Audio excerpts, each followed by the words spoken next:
Alors maintenant, je vais présenter notre invité d'aujourd'hui. Mille merci d'être là, Philippe Gréa. Alors, Philippe Gréa est maître de conférences HDR au département des sciences du langage de l'Université Paris-Nanterre et fait partie du laboratoire Modico, modèle dynamique corpus, au sein du pôle modélisation, travail au sein du pôle modélisation et linguistique fondé sur les corpus. Ces thématiques de recherche sont la sémantique cognitive, notamment la pluralité. Il a par exemple écrit sur la différence entre et parmi, et sur la relation partie-tout.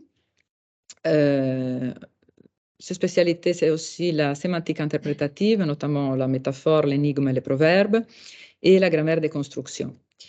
Je me réjouis de l'écouter sur intégration conceptuelle et compression. Merci, Marianne.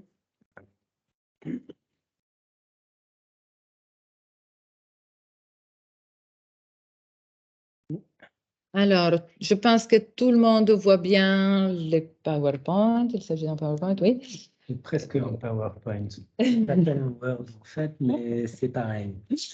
OK. Tout le monde a accès, oui. Parfait.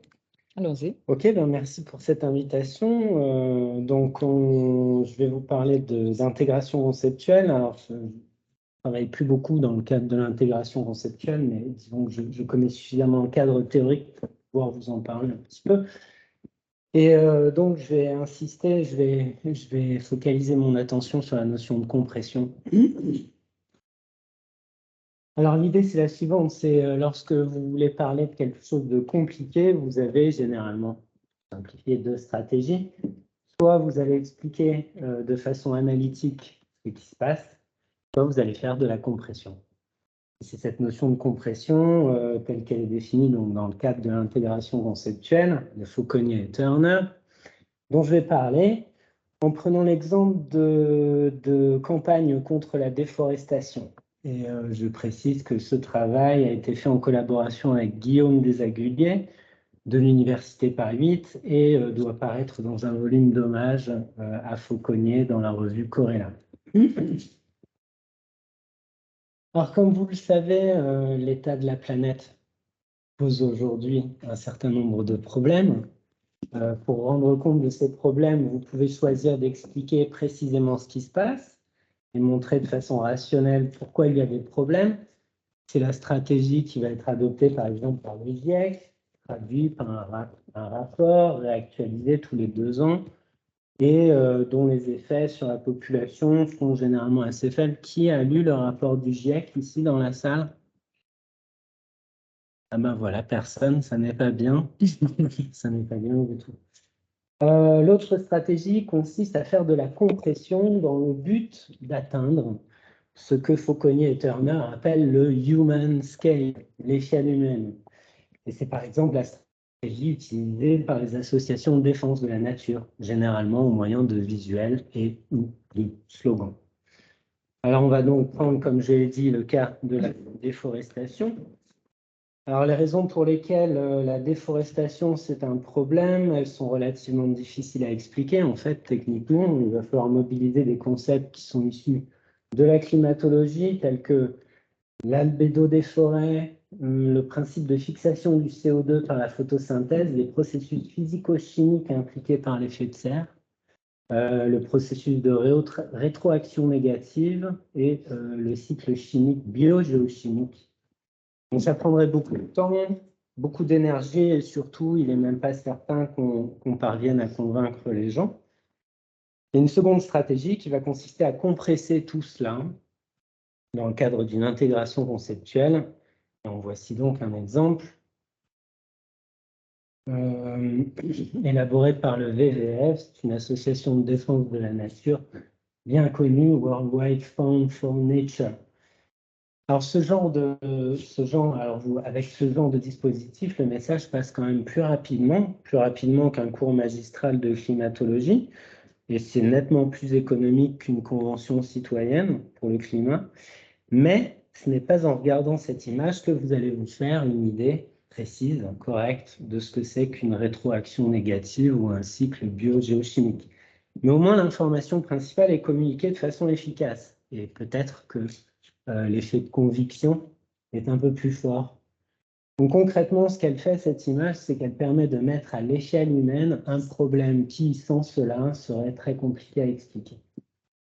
Alors l'intégration conceptuelle, c'est un cadre théorique qui est élaboré par Fauconnier et Turner à la fin des années 90, début 2000, qui se trouve exposé dans un ouvrage de 2002 qui s'intitule modestement The Way We Think, la manière dont nous pensons, et qui s'inscrit donc dans le cadre de la linguistique cognitive, un courant théorique d'origine anglo-saxonne, je pense que vous connaissez, initialement développé sur la côte ouest des États-Unis.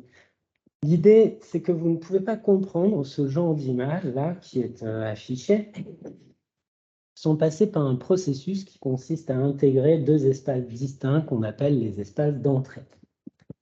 Le processus complet est représenté sous la forme d'un schéma, qui est très connu maintenant, de diagramme,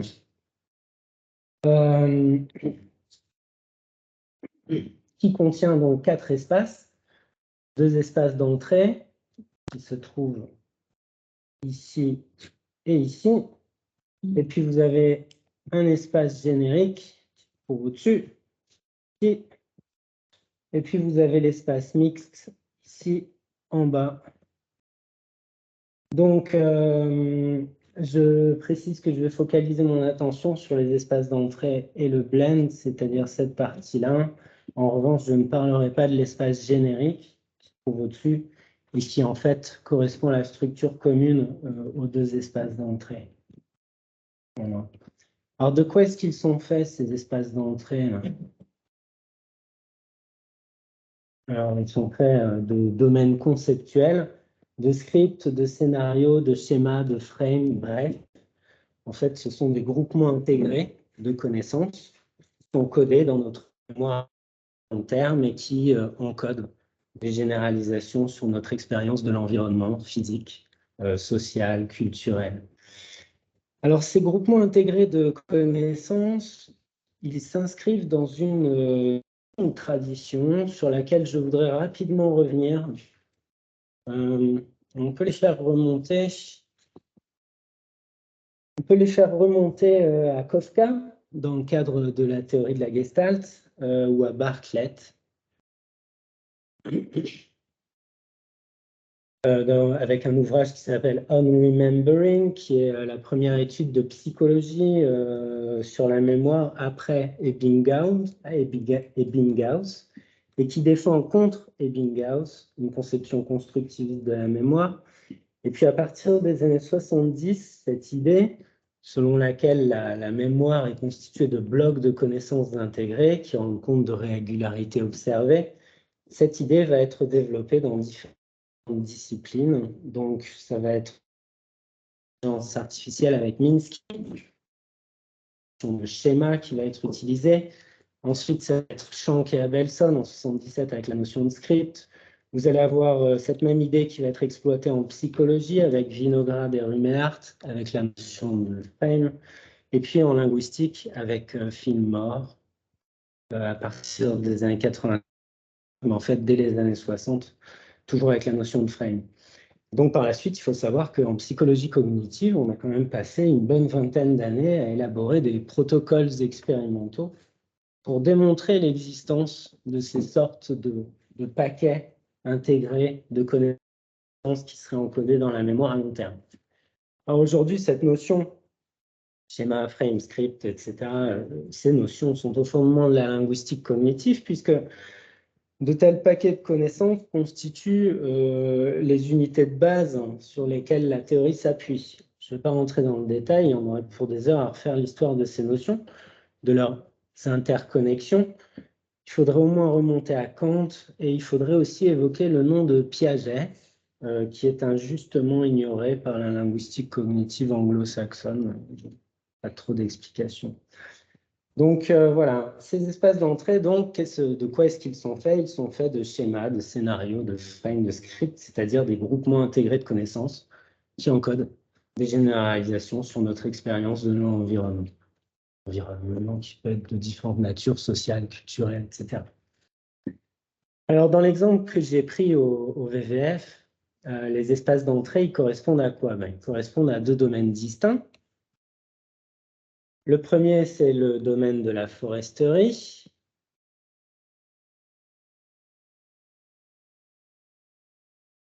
Donc, le domaine de la foresterie dont le bûcheron est un acteur typique. Le second, c'est un script qui est lexicalisé par une expression linguistique qui est bien connue, c'est l'effet domino. Et le message principal que veut délivrer le VVF, selon lequel la destruction de la forêt est une très mauvaise chose, eh bien, ce message n'est contenu dans aucun des deux espaces, de ces deux espaces d'entrée. Et il ne peut pas non plus être inféré à partir de ces espaces. La foresterie, par exemple, si vous regardez la définition sur le TLFI, la foresterie, c'est l'ensemble des sciences, des arts et des activités ayant trait à la conservation, l'aménagement, la gestion et la création des forêts. C'est pas à partir de là que vous allez pouvoir récupérer le message de prévention du VVF. Quant à l'effet domino, l'effet domino, ce n'est rien d'autre qu'une forme particulière de relation cause-effet. Donc là encore, le message du VVF, il n'est pas contenu dans ce deuxième espace d'entrée. Le message de prévention, en fait, il apparaît dans un troisième espace. Voilà. L'espace intégrant dont le contenu est une recombinaison, une combinaison d'éléments qui sont sélectionnés puis projetés depuis les deux espaces d'entrée, ici et ici. Combinaison qui va donner lieu à une structure émergente cohérente, donc ici. Donc une structure émergente cohérente, une nouvelle structure qui n'existe ni dans l'espace de la foresterie, ni dans l'espace associé à l'effet domino. Cet espace s'appelle l'espace mixte, en anglais le blending space, ou alors de façon plus simple le blend. Et c'est dans cette structure émergente qu'il y a de nouvelles inférences. Oh là là, excusez-moi. Il y a de nouvelles inférences qui sont possibles, mais qui n'étaient pas possibles dans les espaces d'entrée. Donc on arrive ainsi à rendre compte d'une façon simple, à échelle humaine, human scale, pour reprendre le terme de Fauconnier et Turner. On Ça ne marche voit plus plus votre J'ai perdu le PowerPoint. partage. Je repartage.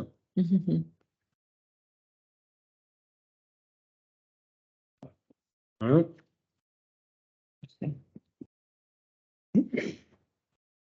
Donc, on arrive ainsi à rendre compte de façon simple d'un processus qui demanderait beaucoup plus d'efforts et d'énergie si on devait l'expliquer de façon analytique. Donc, grâce à ce dispositif, on parvient à compresser une relation cause-effet qui serait difficile à expliquer autrement. Alors, je précise au passage que l'effet domino, qui est ici, c'est une expression linguistique.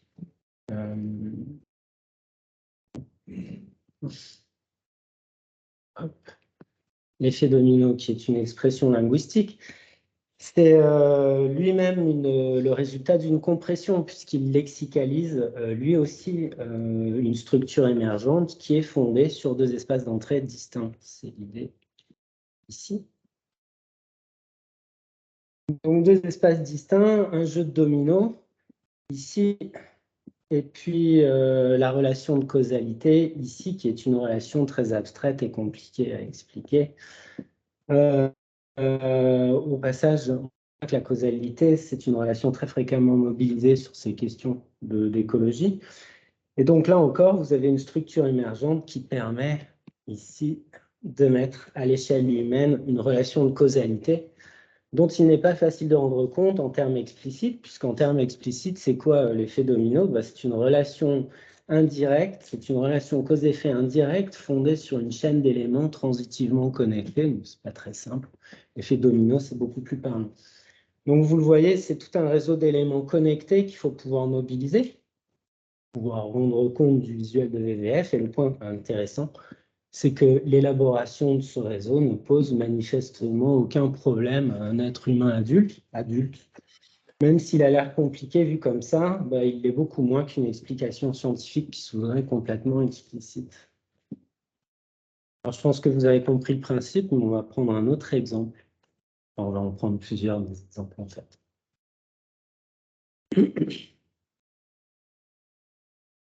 Donc voilà une autre situation insolite qui amorce deux espaces d'entrée à cause de la forme bilobée atypique de la forêt. Le premier concerne la forêt, premier espace d'entrée.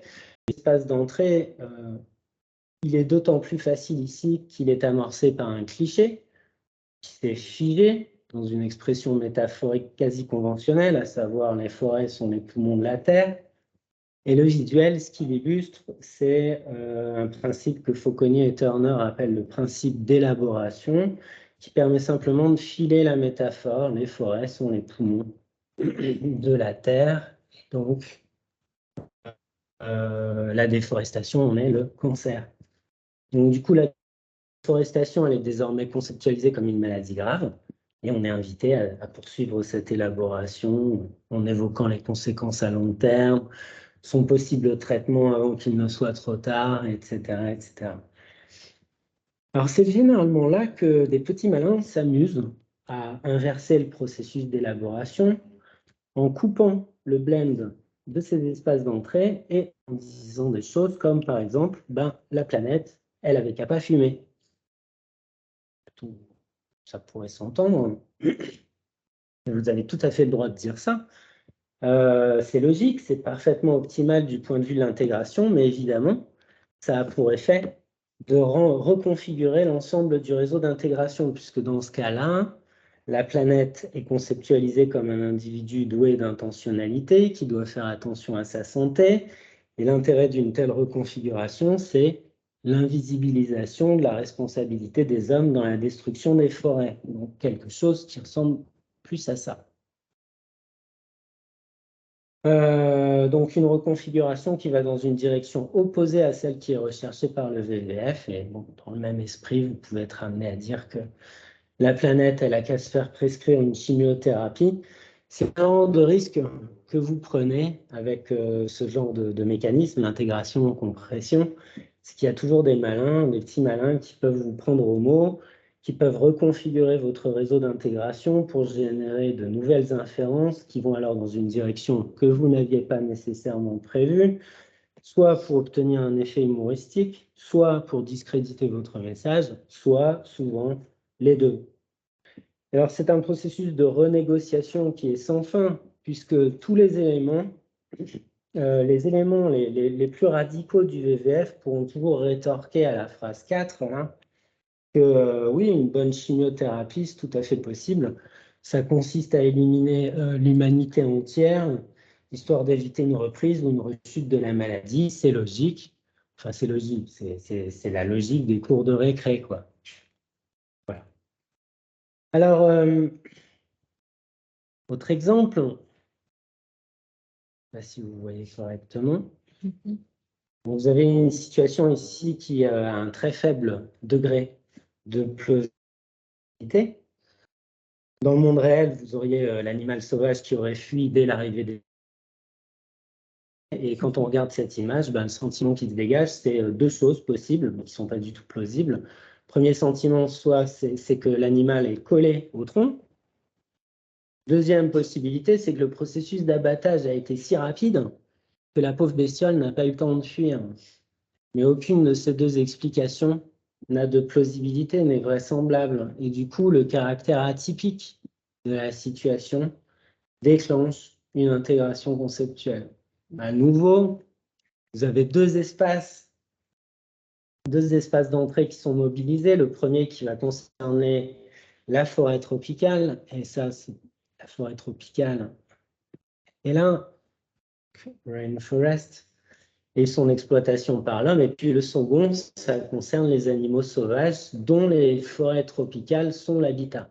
Alors il y a une remarque qui s'impose quand même, c'est qu'on pourrait penser que les animaux sont un élément à part entière des forêts tropicales et qu'il n'y a pas lieu donc de les placer dans deux espaces distincts. Cependant, il y a le slogan, et le slogan, lui, il établit explicitement une opposition entre la dimension végétale et la dimension animale.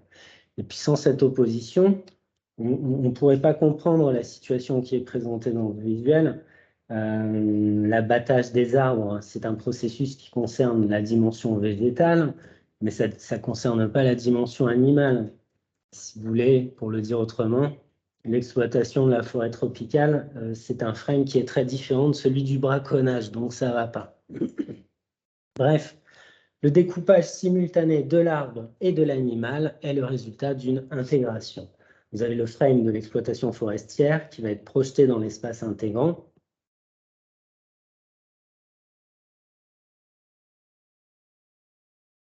Avec tous ces acteurs typiques, à savoir un agent, un bûcheron, un patient, l'arbre, un instrument, une tronçonneuse. Cependant, le blend, ici,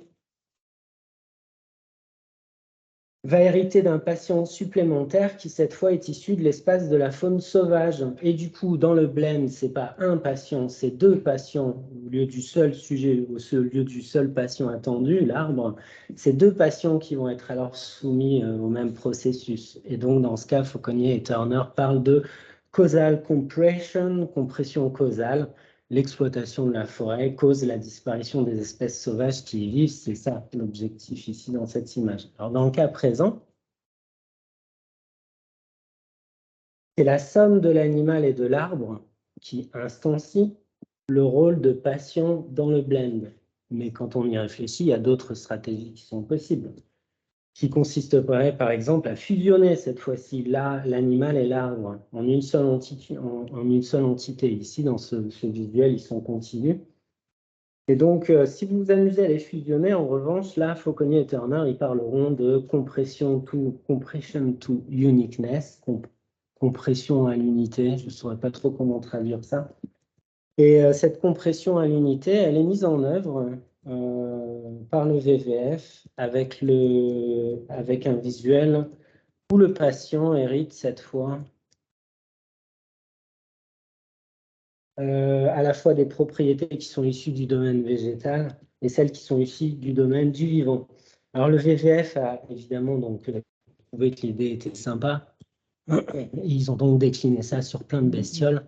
Donc vous avez l'éléphant, vous avez l'alligator, vous avez la girafe, et puis vous en avez encore plein d'autres, mais je pense que vous avez compris la logique de ces images.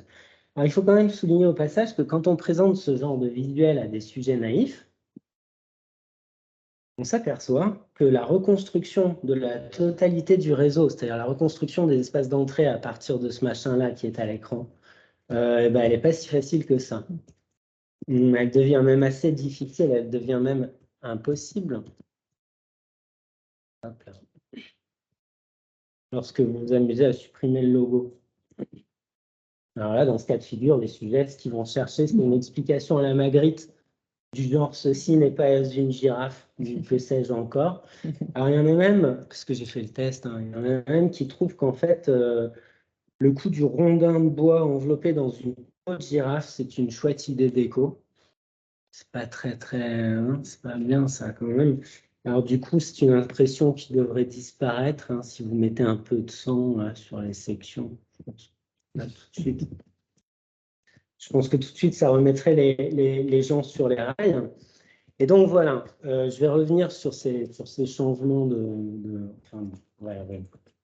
autre exemple, nous sommes sur les objets incongrus, en voici un. C'est la figure 12. C'est un morceau. Voilà. Alors, comme d'habitude, vous avez quoi? Vous avez deux espaces d'entrée. L'espace d'entrée numéro 1 qui concerne les forêts, qui se trouve activé par le mot forêt ici. Le second espace d'entrée qui correspond au frame associé au parapluie. Frame où il s'agit de protéger l'utilisateur de la pluie grâce à l'étanchéité du tissu dont le parapluie est constitué. Et donc, à nouveau, vous avez une intégration conceptuelle.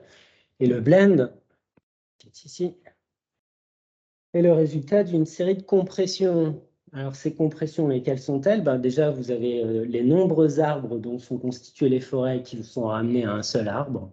Déjà. Donc, ça, c'est un exemple de compression to uniqueness. En outre, vous avez la fonction de protection de la forêt et la fonction de protection du parapluie qui sont de nature différente, mais qui vont être compressées dans le blend, c'est-à-dire que vous obtenez une nouvelle instantiation du frame de la protection. La protection ici, ça marche comment? Ben, ce sont les forêts qui protègent la planète contre le changement ou le réchauffement climatique, et ce, non pas grâce à leur étanchéité, puisque les forêts ne sont pas étanches, mais grâce aux fameuses propriétés biogéochimiques compliquées qu'on n'explique jamais dans ces visuels, justement, c'est l'objectif. Donc, il est important de noter que cette compression, qui s'élabore dans la modalité visuelle ici, elle va avoir une contrepartie linguistique dans l'image, ici. C'est que vous avez l'expression climate umbrella, et climate umbrella, c'est une contrepartie linguistique du blend. Donc vous avez climate, elle protège l'emploi, ou la foresterie industrielle protège l'économie rurale. Dans ce contexte-là, le visuel prendra un sens tout à fait différent. Là, vous n'auriez pas affaire à un parapluie climatique, mais vous auriez affaire à un parapluie économique. Ce n'est pas le même genre de parapluie. Voilà. Bref, donc le quart inférieur de la fiche, vous avez le texte, doit être compris comment? Comme un ensemble d'indices, d'instructions linguistiques qui vont spécifier le contenu des espaces d'entrée, qui à leur tour vont contraindre la structure du blend et donc notre compréhension de l'image. Alors, est-ce que ce processus de compression est sans limite? Est-ce qu'il est sans limite? Il arrive parfois que la compression ne soit plus vraiment optimale et donne lieu à une espèce de fourre-tout qui perd en cohérence interne. Ça arrive. Voici un exemple tiré d'une campagne de Greenpeace qui peut illustrer ce point. Alors, je ne vais pas m'étendre sur cet exemple, puisqu'il est en fait assez compliqué. Mais dans ce visuel, ce qu'a voulu faire Greenpeace, c'est de compresser ces deux sources principales de mobilisation, à savoir le combat contre la déforestation et le combat contre le nucléaire. Du coup, vous avez un champignon atomique qui prend un air d'arbre atomique, en dessous duquel vous avez un personnage qui, finalement, est assez problématique, puisque quand on y réfléchit, il semble être le produit d'une compression du militant écologiste qui essaye d'arrêter la catastrophe, comme le demande l'injonction, qui se trouve en bas, hein, stop de catastrophe. Et puis, fusion du militant écologiste et du bûcheron, qui lui est conçu comme agent typique de la déforestation. Du coup, vous comprenez bien que c'est une solution qui n'est pas très optimale, dans la mesure où elle reviendrait à fusionner deux catégories d'individus que Greenpeace a sans doute pas envie d'identifier. Enfin, on imagine. Donc, du coup, des fois, ça peut être un peu compliqué à gérer ce genre de choses. Alors, je voudrais finir sur un dernier exemple. Jusqu'à maintenant, on a vu des objets atypiques, des situations peu probables. Et là, vous avez un exemple de situation qui, a priori, ne contient pas d'éléments insolites et semble relativement normal. C'est une situation dans laquelle vous avez un arbre. Et cet arbre, c'est ça qui est intéressant, c'est que ce n'est pas le résultat d'une compression avec un parapluie, avec un animal sauvage. Il n'y a pas de compression avec une explosion nucléaire ou alors avec un système pulmonaire. Vous n'avez pas une instantiation atypique d'un effet domino. Bref, on a affaire à une situation qui semble à peu près normale. Vous avez des ouvriers qui font une pause à l'ombre de son feuillage. Et puis, n'importe qui, après une dure journée de labeur, et alors manifestement sur l'image, c'est le cas, eh bien, n'importe qui en ferait autant.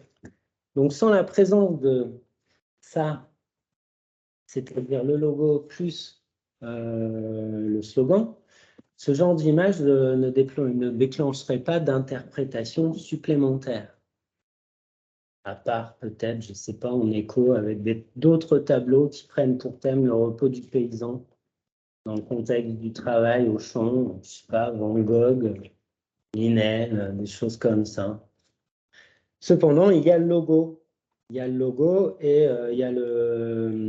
s'il y a le logo, ce dernier, en fait, il active un espace d'entrée qui contient la vision écologique que le WWF a de la forêt et qui va se résumer dans le titre, Forest for Life.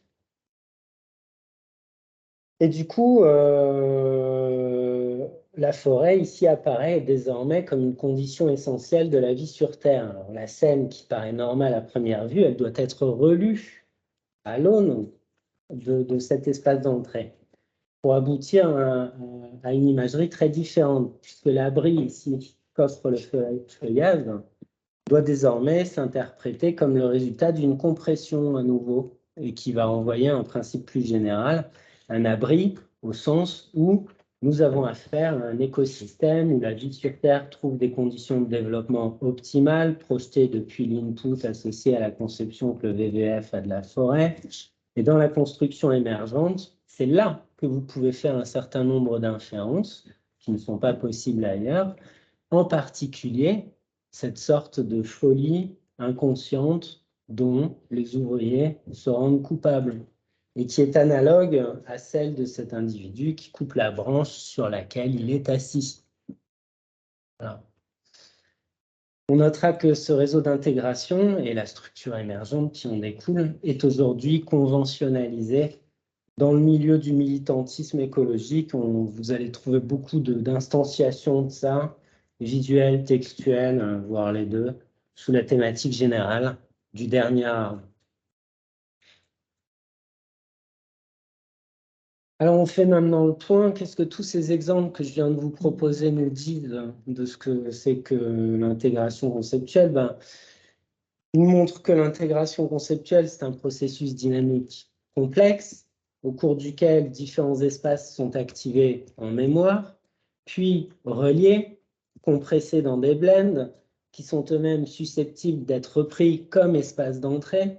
On obtient ainsi un réseau conceptuel plus ou moins riche et complexe, où la modification d'un seul élément peut avoir des effets importants sur le reste du réseau, avec des effets de réajustement dans les relations entre les espaces et dans les propriétés du blend. Alors, c'est une idée assez séduisante et il y a un GIF qui traîne sur le site de Turner, qui est un petit peu racoleur, mais je vous passe quand même. Donc, qui donne une idée assez séduisante de cette dynamique. Quand vous avez un stimulus visuel, linguistique ou les deux,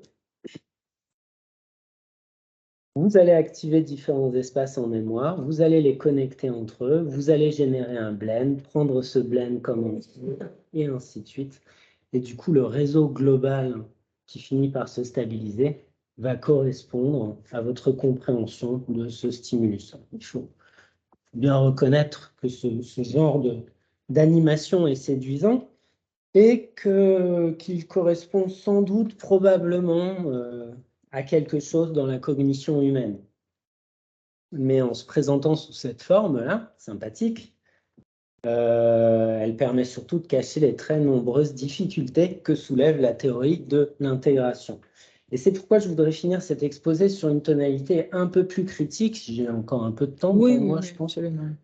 Donc, sur une tonalité un peu plus critique et évoquer les questions qui sont posées par ce genre de cadre théorique. Alors, il y a un premier reproche qu'on lui adresse très souvent, qu'on lui a adressé très souvent, c'est que l'intégration conceptuelle serait un cadre théorique qui permettrait de tout expliquer à bon compte et qui serait trop puissante du fait de son absence de contraintes.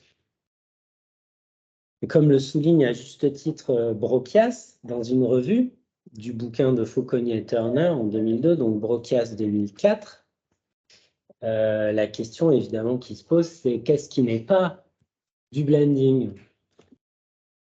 Effectivement, c'est une bonne question. Et c'est Gibbs en 2000. Gibbs, c'est un psychologue qui travaille à la fois dans le domaine de la psychologie cognitive et dans le cadre de la linguistique cognitive. C'est Gibbs, donc, dans un article qui date de 2000, qui va émettre les critiques les plus sérieuses contre l'intégration conceptuelle. En bon psychologue, il va alerter sur le fait qu'il y a plusieurs principes qui sont fondamentaux en psychologie, mais qui ne sont pas respectés par la théorie de l'intégration conceptuelle. Et ce sont ces 4 principes que je vais évoquer ici. Donc, tout d'abord, vous avez l'importance de la falsification. La question, c'est qu'est-ce que la théorie prédit? En l'état actuel de la théorie de l'intégration conceptuelle, elle est essentiellement post-hoc. C'est-à-dire que vous avez un visuel à analyser, vous faites votre analyse post-hoc. Vous ne faites pas de prédiction qui pourrait être vérifiée ou invalidée. Vous prenez votre stimulus et vous l'analysez sur la base des outils méthodologiques que vous avez dans le cadre de l'intégration conceptuelle. Donc, une théorie post-hoc, c'est sympa, mais bon, c'est pas terrible. Donc, deuxième problème soulevé par Gibbs, c'est l'absence de prise en compte d'hypothèses alternatives. Imaginons que l'intégration conceptuelle fasse des prédictions précises.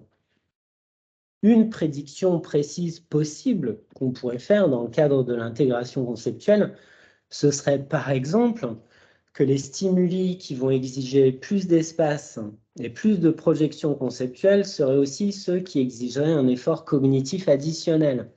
Un effort cognitif qui, du coup, pourrait être mesuré classiquement par la méthode de la chronométrie mentale. Mais d'autres hypothèses peuvent expliquer les mêmes observations. Par exemple, la fréquence des mots, la fréquence des images, la familiarité, l'âge d'apprentissage, c'est-à-dire tous ces facteurs dont on sait qu'ils ont un impact important sur le traitement cognitif. Or, dans le cadre de l'intégration conceptuelle, on ne peut pas faire comme si ces hypothèses alternatives n'existaient pas. Or, c'est ce qu'ils font très souvent. Ensuite, vous avez un troisième problème, c'est la distinction entre processus de compréhension et produit de la compréhension proprement dite. Ça revient à se poser une question qui est une question simple, mais qui n'a pas de réponse dans le cadre de l'intégration conceptuelle.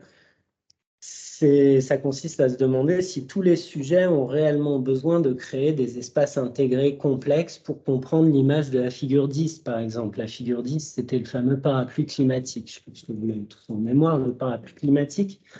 Bon, bah, ce n'est pas du tout démontré qu'un sujet va devoir déployer tout le réseau d'espace que j'ai montré tout à l'heure lorsqu'il est soumis à ce genre de stimulus. Quatrième point qui pose problème,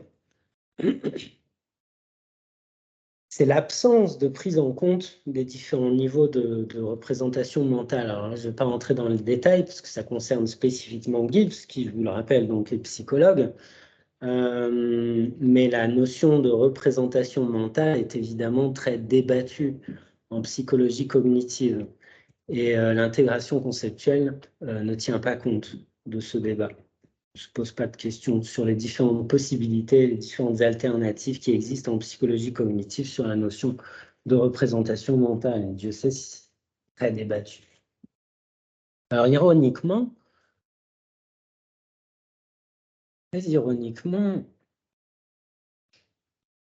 une partie de ces critiques qu'on fait donc généralement contre l'intégration conceptuelle, une partie de ces critiques, ce sont exactement celles qu'on a émises à partir de la fin des années 80 contre la notion de schéma en psychologie cognitive. La notion de schéma a été très critiquée aussi en psychologie pour des raisons très très proches, falsification, prédiction, trop vague, donc pas de prédiction précise, donc concept peu opératoire, cette notion de schéma, etc. Donc on retrouve un peu les critiques qu'on faisait contre la notion de schéma en psychologie. C'est curieux de les retrouver ici. Alors, un autre angle d'attaque consiste à entrer dans le détail des mécanismes qui sont mobilisés lors d'une intégration, ce que je n'ai pas fait jusqu'à maintenant parce que c'est très long et très fastidieux.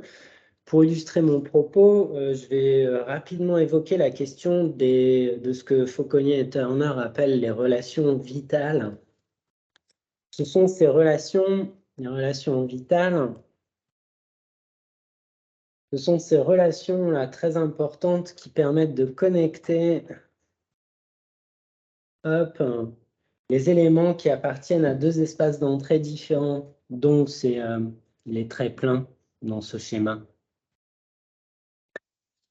Une question très importante, vous imaginez, qu'est-ce qui me permet de dire que cet élément, par exemple, dans cet espace d'entrée, serait connecté à celui-là? Parce que c'est ça qui va déterminer ensuite leur sort dans le blend.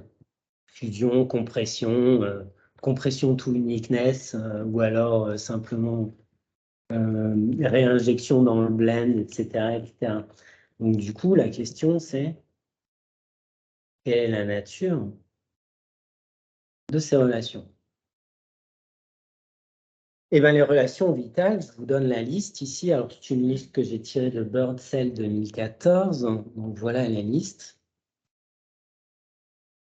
La liste. Et là, vous allez vous retrouver avec plein de choses. C'est une liste qui n'est pas exhaustive. Mais donc, vous allez avoir le temps.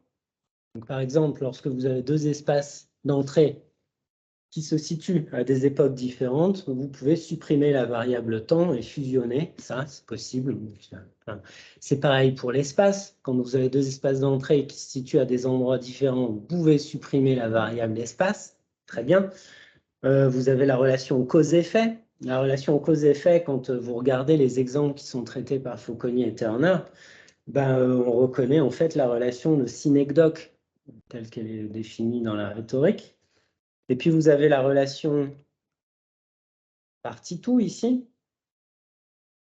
La relation partie-tout, ça correspond à la notion bien connue de métonymie. Vous avez ici la relation d'analogie. La relation d'analogie, c'est celle qui est mobilisée par la métaphore. Bref, vous avez tout un tas de notions ici. Et c'est du coup un petit peu décevant de voir ces notions réintroduites subrepticement, alors qu'on pensait avoir un dispositif qui justement allait au-delà de ces différentes relations. Et en fait, elles sont réintroduites dans le mécanisme. Et du coup, bon, ça peut poser des problèmes, parce que du coup, c'est la liste des relations vitales, mais qu'elles soient vitales, ces relations, personne n'en doute. On aurait juste préféré avoir une idée de ce en quoi elles consistent, ces relations vitales. Mais du coup, non, elles servent simplement, elles ne sont pas discutées, elles sont utilisées dans le cadre de ce mécanisme. Vous avez d'autres exemples qui sont problématiques. Rôle, qui est ici. Donc, rôle, par exemple, c'est le fait que Steve Jobs occupe le rôle de CEO, directeur général d'Apple. L'instanciation d'un rôle mobilise l'existence de deux espaces d'entrée. Ça, c'est quand même discutable. En tout cas, ça peut être un problème parce que du coup, ça conduit à créer des espaces d'entrée, enfin, de façon un petit peu incontrôlée. Bon, je ne vais pas rentrer dans le détail de ces relations, mais vous voyez bien que cette liste, ici, cette liste des relations vitales, qui est quand même très importante puisqu'elle permet de connecter les éléments issus d'espaces d'entrée différents, cette liste de relations vitales, elle est constituée de notions qui font toutes débat, sans exception. Or, dans le cadre de l'intégration conceptuelle, on fait comme si ces notions étaient non problématiques. Un petit peu comme ce qui se passe au sujet de la représentation mentale en psychologie cognitive. À cela, mais là je vais aller très vite, à cela s'ajoute une liste à peu près aussi longue de governing principles. J'en évoque 6, en fait, il y en a d'autres. Donc, c'est topologie, pattern, complétion, intégration, promoting vital relations, unpacking, relevance. Donc, ces principes, ils sont à comprendre comment. En fait, ce sont des règles d'optimisation qui constituent les seules contraintes qui s'appliquent au processus d'intégration. Le problème, c'est que pour la plupart, elles sont formulées de façon extrêmement vague et dans la pratique, cette imprécision rend leur application assez difficile. Je parle d'expérience, hein. Difficile pour ne pas dire impossible. Par ailleurs, il faut quand même comprendre que ces principes de gouvernement se chevauchent, c'est-à-dire que c'est très difficile parfois de faire la distinction entre deux principes de gouvernement. Donc, si dans la discussion, ça vous intéresse et que vous voulez revenir sur ces principes, pour y revenir et les définir de façon plus précise, mais là, j'avais décidé de ne pas trop m'étendre. Je vais simplement conclure en une phrase. Donc, l'intégration conceptuelle, c'est un processus qui recouvre une myriade de sous-processus qui sont définis de façon informelle ou alors qui sont problématiques par bien des aspects. Mais pour autant, et j'insiste sur ce point, ça reste quand même le seul cadre théorique qui permet de rendre compte de la complexité conceptuelle des exemples que j'ai passés en revue. Je vous remercie de votre attention.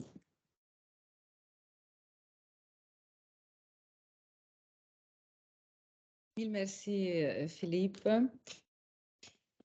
Alors, on peut on peut commencer la discussion. Moi, je poserai deux questions rapides pour laisser ensuite la place à nos collègues. Alors, la première, bon, je ne sais pas si ce sont des questions, une, c'est vraiment une question. Vous avez dit, je passe sur l'espace générique. Je me posais la question si l'espace générique, vous l'avez un peu dit, peut-être, hein? Je ne sais vraiment pas. Vous avez dit, s'il s'agissait de Magritte, on pourrait, s'il s'agissait de faire la publicité d'un espace, d'une exposition magritienne, ce serait une question, mais là, on est dans la publicité citoyenne, disons comme ça. Est-ce que l'espace générique peut être compris comme un espace qui concerne les domaines sociaux? Exemple, l'espace générique, c'est l'art. L'espace générique, c'est de l'autre côté, un autre espace générique, c'est la citoyenneté, l'éthique, l'éthico-politique, etc. Est-ce qu'on peut essayer de les distinguer comme ça, les espaces génériques? Autre question. Bon, moi, je suis une visualiste et les images que vous avez montrées me rappellent fortement des exemples qu'on a étudiés, qu'on a produits en rhétorique visuelle, notamment le groupe MU dans son traité de signes visuels pour une rhétorique de l'image, où il y a beaucoup de compression, justement. Et j'ai effectivement regardé peut-être les choses qui intéressent le moins les linguistes, mais qui nous intéressent peut-être plus à nous. Et ce sont des questions, d'une certaine manière, de gestion de l'espace. Faisons un exemple, prenons le premier exemple, celui de la foresterie plus l'effet dominant, que je trouvais très intéressant. Alors, qu'est-ce qu'il y a là d'original, qu'est-ce qu'il y a là d'efficace? C'est le fait que ces arbres produisent, disons, une figure, disons, circulaire, qui est rompue, qui est mise à mal, etc. Alors, ça, c'est un exemple, un exemple qui frappe les visualistes parce que, justement, il s'agit d'un espace géométrique rompu, d'un espace qui...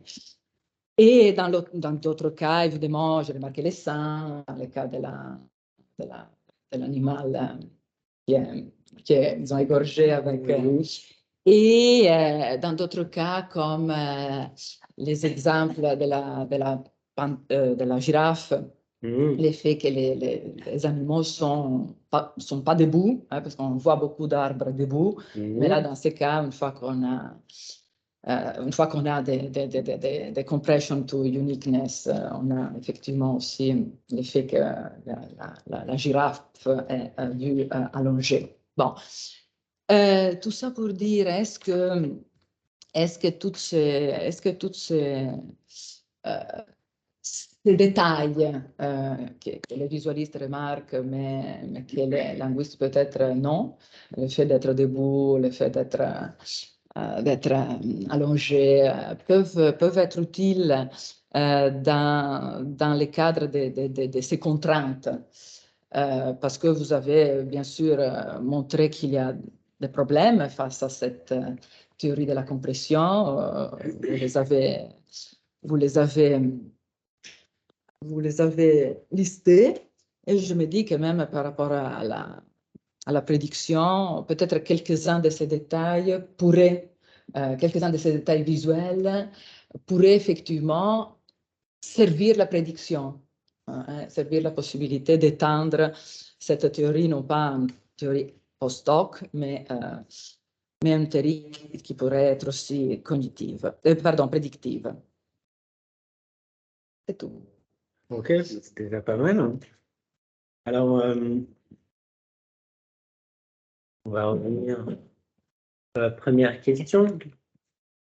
Alors, l'espace générique, en fait, ce qu'il faut comprendre, c'est que c'est la structure qui va être commune aux deux espaces d'entrée. Et donc, non, on n'aura pas des choses aussi spécifiques que art ou encore. Ça va vraiment être le squelette commun, le squelette conceptuel commun aux deux inputs. Donc, ici, vous avez des espaces d'entrée qui sont plus ou moins développés, qui sont foresterie, oncologie et que sais-je encore.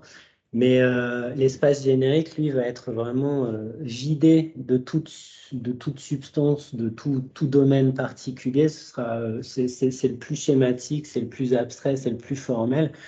Formel au sens propre du terme, c'est-à-dire lui, il ne dépend pas d'un domaine particulier. C'est vraiment la structure commune aux deux espaces d'entrée. Donc du coup, c'est plus qu'un squelette formel, c'est des choses du genre X cause Y en vue de Z. C'est ça l'idée. Donc ça, c'est l'espace générique.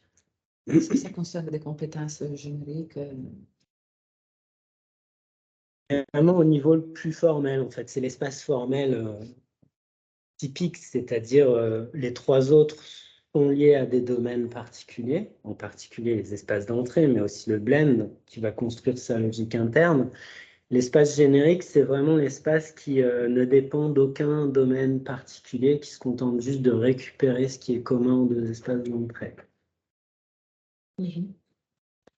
Donc ça, c'était pour répondre à votre première question. Et la deuxième question, c'est que faire de tous ces indices visuels là, auxquels, vous l'avez parfaitement noté, je n'étais pas du tout sensible. Alors, je suis certain qu'il faudrait en tenir compte. Je pense qu'effectivement... Surtout pour les alternatives.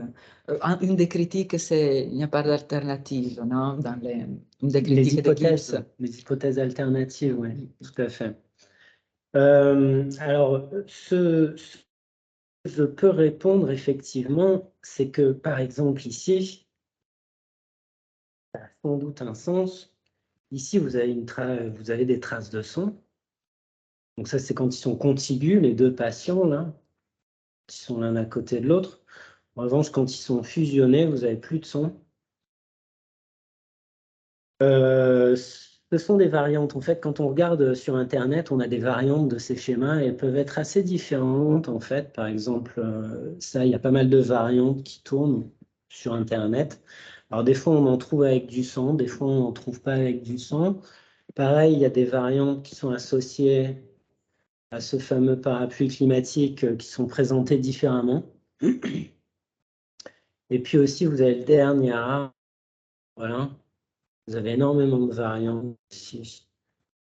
Donc au niveau des ouvriers, au niveau, oui, des ouvriers, la forme de l'arbre qui reste, des choses comme ça, des outils qui sont utilisés.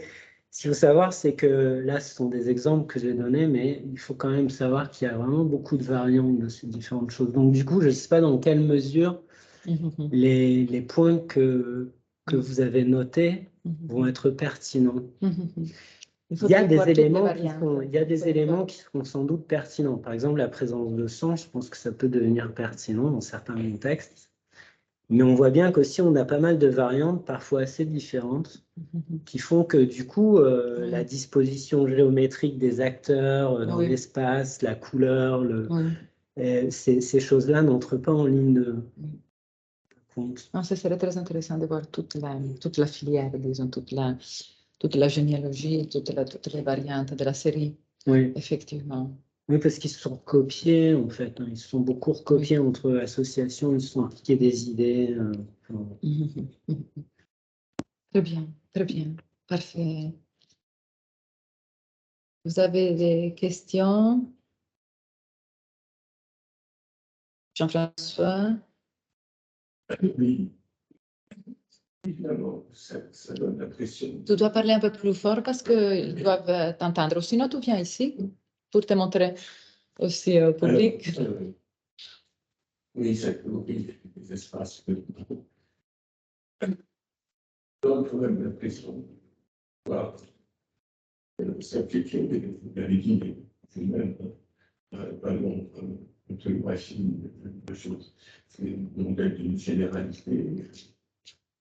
Et alors, on aimerait, même si c'est effectivement assez, dans beaucoup de cas, cette valeur descriptive, par rapport à ça, et on peut quand même se demander d'où viennent ces espaces, comment sont-ils séparés, comment chacun pour eux-mêmes sont déjà constitués, parce qu'on a quand même l'impression d'être un petit peu.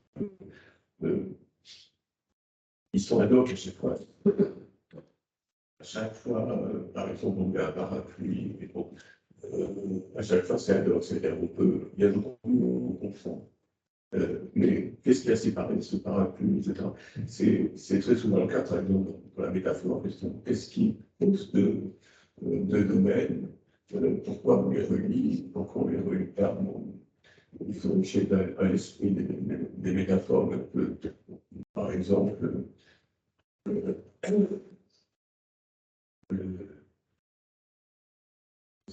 entre le sommeur et le soleil, chez Aristote, comme étant le modèle de l'analogie. Pourquoi le sommeur jette une. Pourquoi le soleil sème une guerre de vie. Alors, pourquoi ces deux choses sont ensemble? Alors, évidemment, il y a un effet qui n'est pas seulement un effet de comparaison, il y a un effet poétique. Alors, ceci m'amène à dire que j'avais essayé de faire ce genre de choses sur les textes. Et il y a quelque chose qui me paraît assez évident, c'est que quand on analyse ces choses, il y a quelque chose dont on ne tient pas compte, c'est l'espace d'énonciation. Il y a un espace aussi d'énonciation qui n'est pas simplement l'espace des deux choses que je suis en train de mettre en rapport. Et ça, c'est assez étonnant, c'est-à-dire qu'on pense. Alors, évidemment, on peut toujours dire, bon, c'est notre cerveau, c'est cognitif, etc. Par exemple, les exemples de Turner sont souvent assez fantastiques parce qu'il résout tous les problèmes comme ça. Mais enfin, si, bon, alors c'est la mémoire, c'est les procédures qu'on a mémorisées. Oui, peut-être, mais il n'empêche que dans le moment même de l'effectuation, il y a un espace qui est celui de l'initiateur, il y a aussi un espace de celui qui est responsable. Il faut que ceux qui s'adressent sont en quelque sorte d'accord pour mettre ensemble de l'espace, etc. Donc, on a l'impression un peu d'une sorte d'automatisme, enfin, je ne sais pas si vous voyez ce que je veux dire, c'est-à-dire que l'acte de créer cet espace et de le mettre en rapport s'efface, comme si c'était un propre calcul autonome.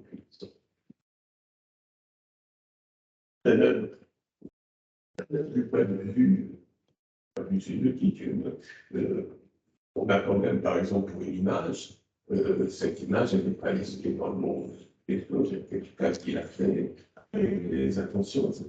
Et dans l'espace, le mot espace, il a vu un espace bien construit. Et pour lesquels il a des raisons de mettre en rapport de choses.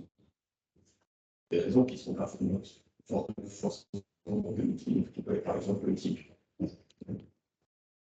Une autre qu'il avait lui-même. Par exemple, les petits dessins qu'on voit tous les jours entre les pages du monde, en général, il procède comme ça, il met en rapport deux espaces qui ont éloigné son besoin, et c'est ça qui fait les. Oui.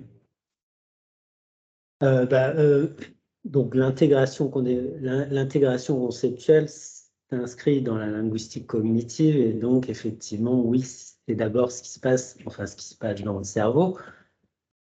C'est ce que je disais tout à l'heure, l'idée importante, c'est ces espaces d'entrée, de quoi est-ce qu'ils sont faits? Ils sont faits de ces fameux schémas dont la psychologie cognitive a essayé d'en rendre compte, dont on a essayé d'en rendre compte par plein d'expériences, l'expérience en psychologie cognitive, et on a montré qu'effectivement, la mémoire à long terme est organisée en paquets d'informations connectées entre eux. Et donc voilà.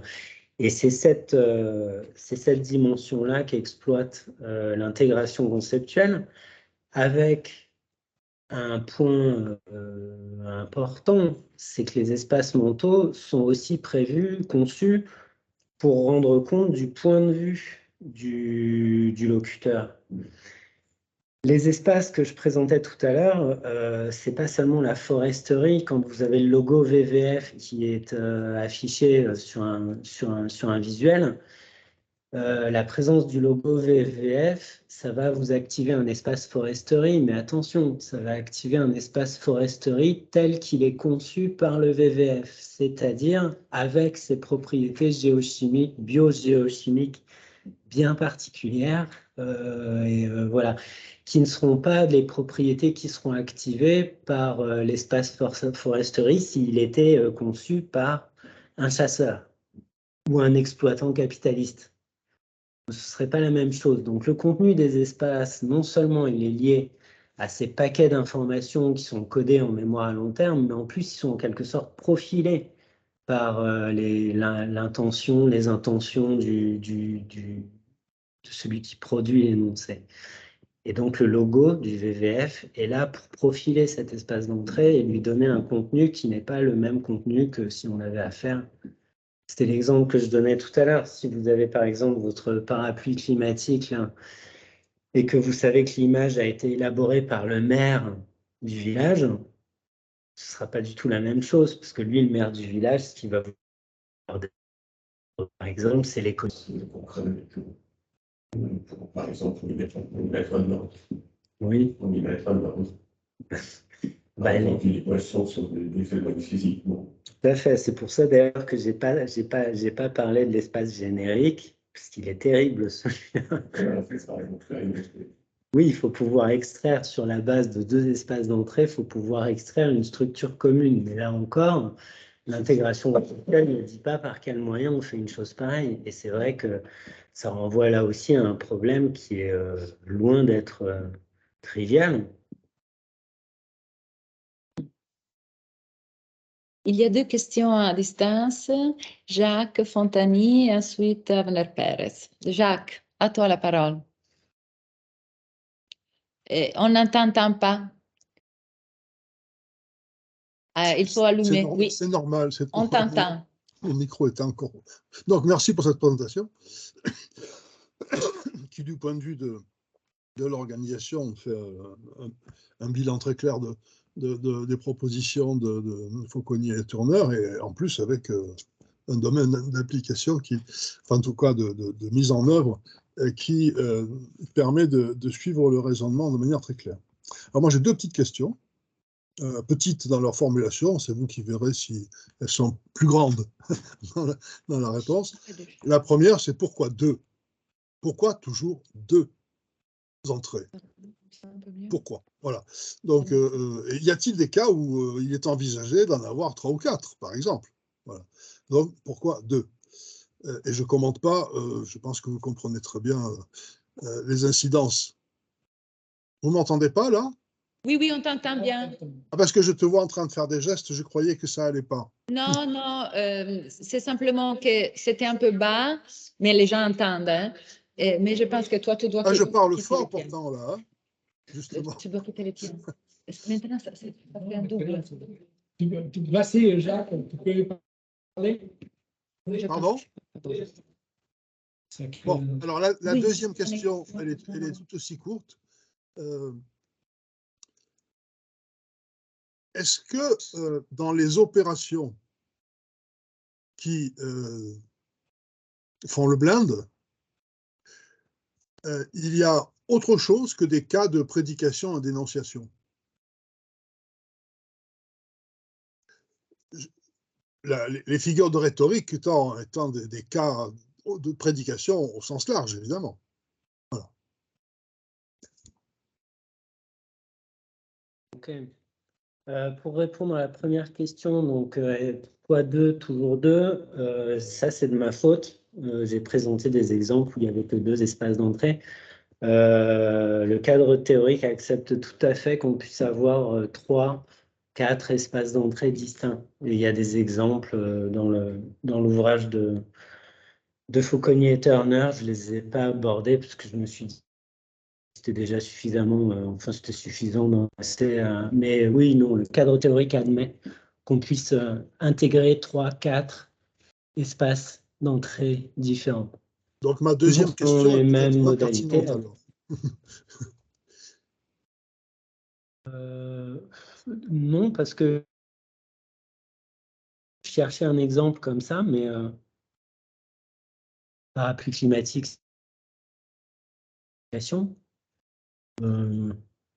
oui. Est-ce qu'il y a des exemples qui ne seraient pas de l'ordre de la prédication? Oui, il y en a, mais là, j'en ai pas en tête qui me viennent, mais c'est pas l'intégration conceptuelle n'est pas elle n'est pas raccrochée au niveau syntaxique, elle est très indépendante du niveau syntaxique, mais il faudrait que je vous trouve des exemples. Mais là, j'en ai pas qui me m'entend pas très bien. Vous m'entendez là? Moi, je vous entends. D'accord. Donc, il faudrait que je trouve des exemples. J'en ai pas qui me viennent à l'esprit là, comme ça. Et dans ce que j'avais, en fait, je réfléchis. Bah, typiquement, le dernier, la Forest for Life, c'est-à-dire le dernier arbre, on a à faire une intégration conceptuelle, mais en fait, ça va être difficile de trouver là derrière, d'exprimer l'intégration par une prédication. Ouais, voilà, ça me paraît très difficile. Il n'y a pas de métaphore, il n'y a pas vraiment il n'y aurait pas une métonymie ou une métaphore ou une prédication simple comme ça qui pourrait rendre compte de l'espèce de, comme je disais, l'espèce de folie inconsciente dont sont coupables les ouvriers, là. Je ne sais pas si vous avez l'image en mémoire. Oui, d'accord. Mais alors, on a peut-être affaire alors à une chaîne de prédication, dans ce cas-là. Une chaîne d'énonciation. Enfin. Oui. Ce serait difficile de rendre compte quand même parce que cette inférence là qui consiste en fait à faire passer le message que les ouvriers là qui ont tout rasé sont complètement fous. Cette inférence, elle est pas super simple à faire. Donc, je suis pas sûr qu'on puisse la résumer à une suite de prédications comme ça. Je vois pas comment on pourrait faire en fait. Parce qu'au final, là, ce qu'on obtient, c'est voilà, c'est cette espèce de folie un peu inconsciente du type qui scie la branche sur laquelle il est assis. C'est un peu le même schéma.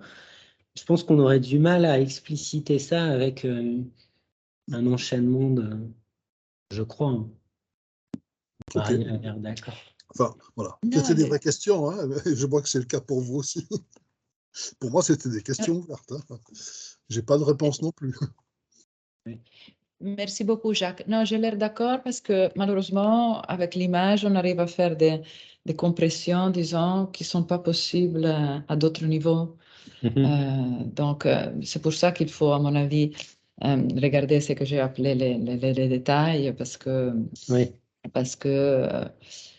Effectivement, on se rend compte que la mise en scène de la relation partitou ou des relations de prédication, justement, sont inversées. Ou... Je fais un exemple que je prends de Jean-François Bordeaux pour parler de certaines relations que l'image rend possibles, qui ne sont pas possibles à travers le langage verbal. C'est un exemple. La nage poissonne, par exemple. La quoi? La nage poissonne.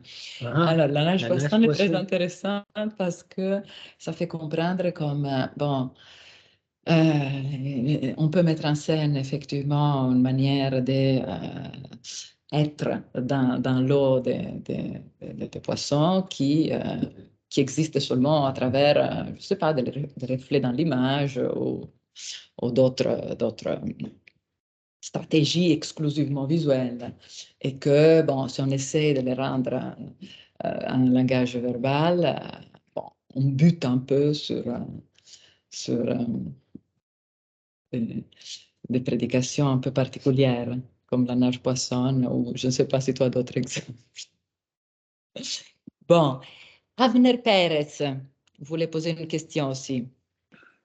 Oui, alors je ne sais pas si on me voit. Oui, Oui. on te voit, on t'entend. Bonjour, merci pour votre exposé.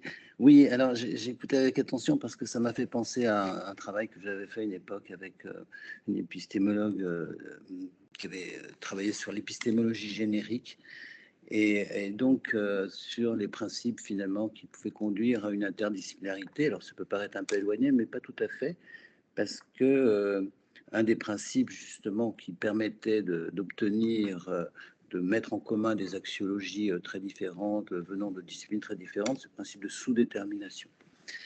Et je me demandais si, au fond, la question que posait Maria Giulia au début sur le générique, c'est pas la question plus fondamentale, parce que au fond, ce sont des discours qui ont une intention, qui est de mettre d'accord, au fond, les gens sur, de les faire adhérer, au fond, à une idée qui est implicite et qui peut-être est contenue dans cet espace générique.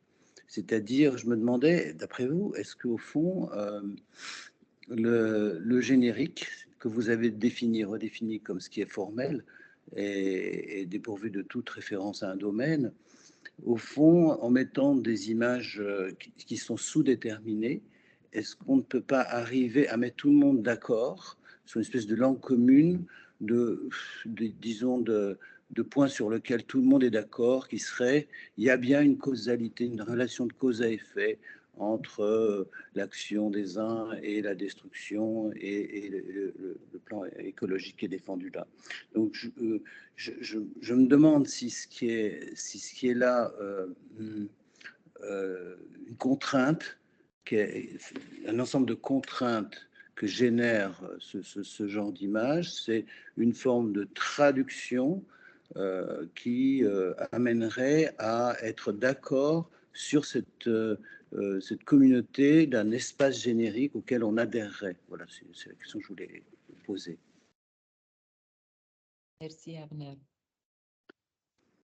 C'est ça. Oui, je crois que c'est ça l'idée, l'espace générique, effectivement. Donc, c'est ce qui va être commun aux deux espaces. C'est-à-dire que dans le cas des exemples que j'ai présentés, c'est toujours un peu le même contenu. On a une relation cause-effet qui est commune aux deux espaces d'entrée. Et c'est effectivement ce sur quoi, normalement, on est d'accord. Ce qui va être commun aux deux espaces d'entrée. Mais c'est par ailleurs pas plus spécifié que ça, quoi.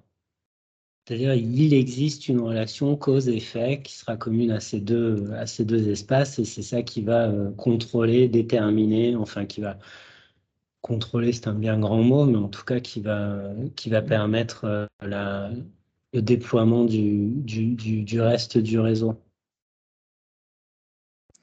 Oui, merci. Mais justement, je voulais savoir si quand on choisit, là, où ces deux espaces, il peut y en avoir plusieurs, mais est-ce que le principe n'est pas au fond la sous-détermination? Par exemple, si on prend l'image des dominos, ou si on prend l'image de l'arbre tout seul, bon, il n'y a pas de référentiel directement accessible et donc sous-déterminé. Et cette sous-détermination, est-ce qu'elle n'est pas ce qui permet, enfin, ce que moi j'avais compris à l'époque, d'accéder à un espace générique? Vous voyez, c'est la question. Attendez, la sous-détermination, vous la placez où? Par exemple, le fait que les dominos sont sous-déterminés par rapport au jeu de dominos, du forestier, etc. Donc il y a une sous-détermination qui contraint d'une certaine façon à inférer des relations communes qui seraient situées dans cet espace formel générique. C'est ça que je veux dire. D'accord. Oui, alors l'effet domino, l'expression linguistique effet domino, c'est effectivement sous-déterminé dans le sens où on n'est pas en train de parler d'un jeu de domino particulier, voire même de domino particulier. C'est le résultat d'un blend, mais effectivement, il a sa logique propre. Et les dominos, oui, c'est ça, c'est dans le blend. L'effet domino, c'est un blend dans lequel on n'a pas plus vraiment affaire à un véritable jeu de domino. C'est la fusion, le blending de l'espace d'entrée d'un jeu, le jeu des dominos, et la relation cause-effet, dont on veut parler. Mais effectivement, typiquement, l'effet domino, c'est une expression sous-déterminée au sens où ça va pouvoir s'appliquer à plein de choses, aussi bien une forêt, des arbres. L'effet domino, on peut en parler aussi, je sais pas moi, plein de domaines différents. D'accord. Donc effectivement, mais il est sous-déterminé. Mais ce ne sera pas un espace générique. On est d'accord. L'effet domino, ce n'est pas un espace générique. En revanche, si vous voulez reprendre l'effet générique, l'espace générique, si vous voulez revenir à l'espace générique, là, je ne parlerai pas de sous-détermination, je parlerai de oui, comme je disais tout à l'heure, formel, c'est-à-dire lié à aucun... Oui, aucune opinion particulière qui serait contre, si vous voulez. Ça met tout le monde d'accord sur le fait qu'au fond, en dernière instance, il y a bien des relations de cause à effet. Voilà, oui. Ce serait ça. Merci. Merci à toi, Avner. S'il n'y a plus de questions, ici dans la salle, il n'y en a pas. S'il n'y a pas de questions, on prend... Est-ce que je vois bien qu'il n'y a plus de questions? Oui. Et on va prendre 10-15 minutes de pause et on va recommencer avec Nicolas Coignas qui nous suit depuis Limoges. Merci à tout le monde.